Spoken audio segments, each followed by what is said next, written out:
இன்றைக்கி நம்ம பாலக் பிரியாணி பண்ணலாம். அதில் வேக வச்ச பாலக், பச்சை மிளகாய் 3 போட்டிருக்கேன், இஞ்சி, அப்புறம் பூண்டு, கொஞ்சம் வாஷ் பண்ண கொத்தமல்லி,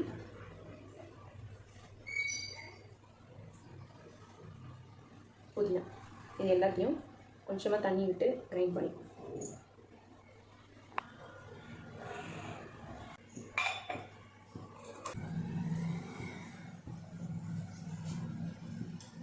ஆயில் போட்டுக்கலாம்.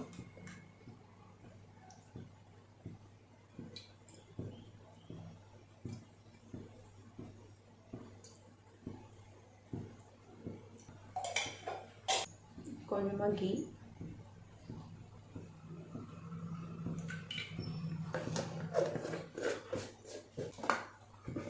இப்போ ஸ்பைசஸ்லாம் ஆட் பண்ணிக்கலாம்.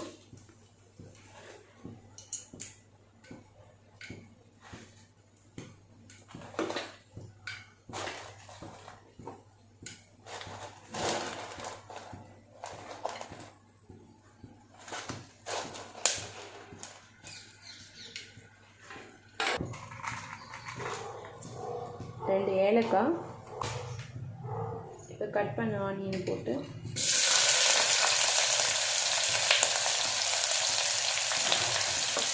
வதக்கணும்.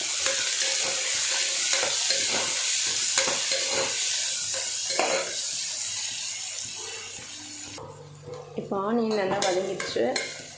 அடுத்து கட் பண்ண தக்காளி ஆட் பண்ணிக்கலாம்.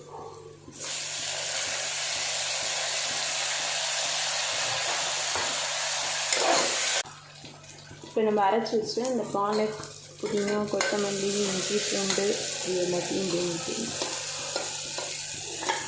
ஊற்றிட்டு இது ஒரு 5 மினிட்ஸ் குக் ஆகணும்.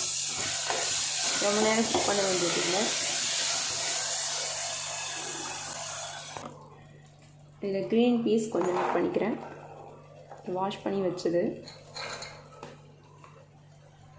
கொஞ்சமாக கரம் மசாலா,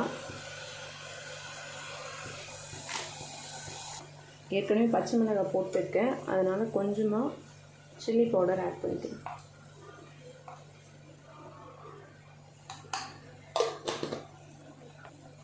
தேவையான அளவு உப்பு, கொஞ்சமாக சோயா சங்க்ஸ், இது கூட கொஞ்சமாக கர்ட் ஆட் பண்ணிக்கிறேன். இது புளிப்பு டேஸ்ட்டு கொடுக்கும் கொஞ்சம். நான் இந்தியா கேட் பாஸ்மதி ரைஸ் தான் எடுத்துருக்கேன்.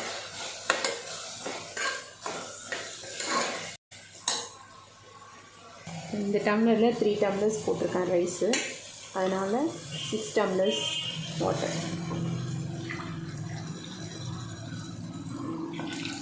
ஆக்சுவலாக ஒரு டம்ளருக்கு 1.5 போதும்.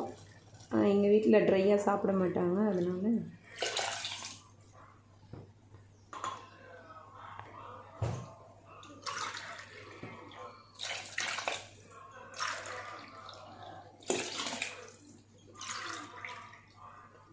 $6 டம்ளர்ஸ் வாட்டர்.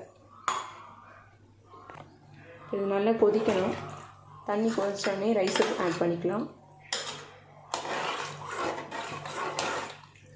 ரொம்ப ஹெல்த்தியாக இருக்கும், குழந்தைங்களுக்கும் கொடுக்கலாம். பாலுக்கு ஆட் பண்ணும்போது டேரெக்டாக கீரை செஞ்சு கொடுத்தா அவ்வளோவா சாப்பிட மாட்டாங்க, அதனால் இந்த மாதிரி யூஸ் பண்ணிக்கலாம். இப்போ தண்ணி நல்லா கொதிக்க ஆரம்பிச்சிருச்சு. 1/2 அன் ஹவர் சோக் பண்ண ரைஸை இதில் போட்டு தண்ணி வடிச்சிட்டு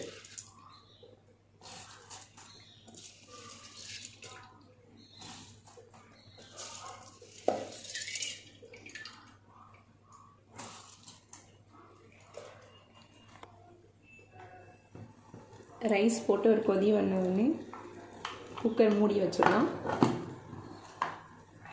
2 விசில்ஸ் வச்சுட்டு ரெடி ஆகிடும்.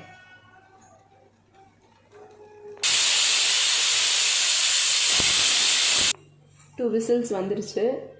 ப்ரெஷர் போனதுக்கப்புறம் ஓப்பன் பண்ணிடலாம். ப்ரெஷர் ரிலீஸ் ஆகிடுச்சு. இப்போ ஓப்பன் பண்ணி பார்த்துக்கலாம். சூடான palak biryani ready. So so palak biryani ready ஆகிடுச்சு, ரெடி டு சர்வ்.